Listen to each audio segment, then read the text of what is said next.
Hello student, very good morning to all. तो आ गए हैं फिर से आप लोगों के सामने सीबीएसई की तरफ से एक बहुत बड़ी अपडेट लेकर। अपडेट क्या है कि सीबीएसई बोर्ड को जो बच्चे टारगेट कर रहे हैं क्लास 12th के, राइट, उनके डेट शीट में हुई है थोड़ी सी चेंजेस। अब ये चेंजेस क्या हुई है वैसे तो आपको पता चल गया होगा, लेकिन अभी भी काफी सारे बच्चे कंफ्यूज हैं कि क्या मैडम वाकई में चेंजेस हुए हैं। तो हाँ बच्चे, बिल्कुल चेंजेस हुए हैं।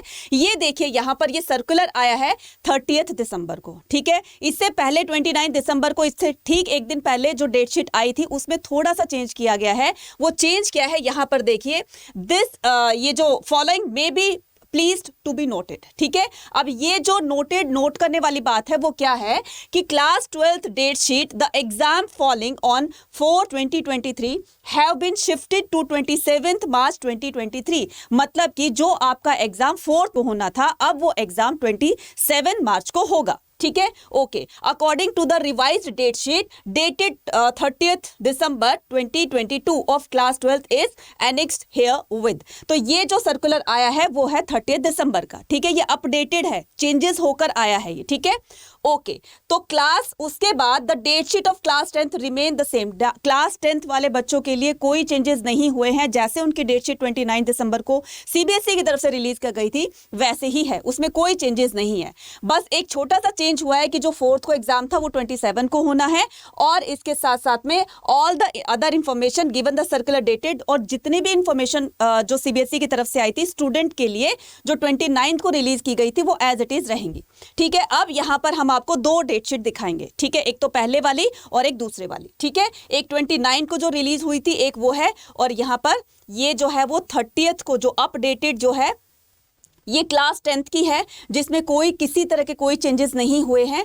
अब बारी आती है किसकी? क्लास 12th के स्टूडेंट की, ठीक है। क्लास 12th सीबीएसई बोर्ड को जो टारगेट कर रहे हैं उन बच्चों के लिए ये जो अपडेटेड डेट शीट है वो इस तरीके से है, जरा ध्यान से देखेंगे बच्चे, ठीक है।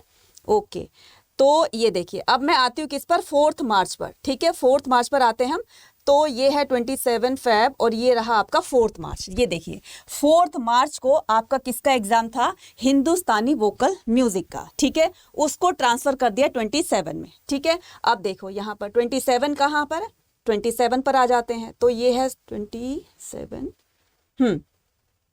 ये रहा, ठीक है, 27 मार्च को। अब ये उसमें जो 27 मार्च में बिल्कुल ब्लैंक था, मैं आपको पहले वाले भी डेट शीट दिखा देती हूँ कि पहले वाली डेट शीट में ये देखिए, पहले वाली डेट शीट में 27 को कोई भी एग्जाम नहीं था। ये आपकी डेट शीट है जो कि आई थी 29 दिसंबर को, ठीक है।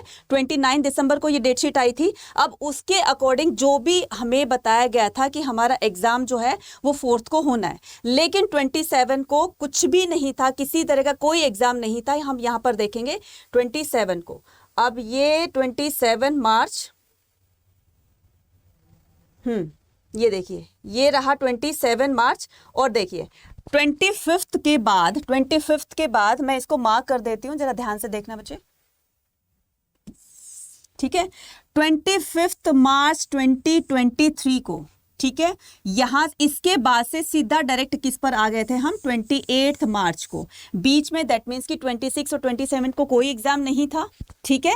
अब जो 4th को जो एग्जाम होना था अब वो 27 को होना है। मैंने दोनों डेट शीट आपको दिखा दी है, तो वो अब ट्रांसफर होके आपको क्या करना है? अपने उसी हिसाब से तैयारी करनी है। और बच्चे अब तो बिल्कुल भी टाइम नहीं है, तो अभी जो हो गया, आप पढ़े थे नहीं पढ़े थे वो एक अलग बात है, लेकिन बच्चे अभी भी जो थोड़ा बहुत टाइम बचा है ना, उस पर आप बहुत अच्छे से फोकस कीजिए अपने स्टडी पर। जितने अच्छे से फोकस करेंगे, जितना कंसंट्रेटली पढ़ेंगे, उतना ही आपके लिए बहुत अच्छा होगा। और यही आपका एक पीक पॉइंट है, यही आपका एक पीक टाइम है जब अपनी तैयारी को जितना ज्यादा अच्छा करोगे, जितनी तैयारी आप बूस्ट करोगे, जितना अच्छा प्रिपरेशन करोगे, उतना ही रिजल्ट आपका अच्छा आएगा, ठीक है। So all the very best. तैयारी करते रहिए, प्रिपरेशन करते रहिए और अपना रिजल्ट अच्छा लाइए, और इसी तरह की अपडेशन के साथ बने रहिए ह्यूमैनिटीज अड्डा 24/7 के साथ।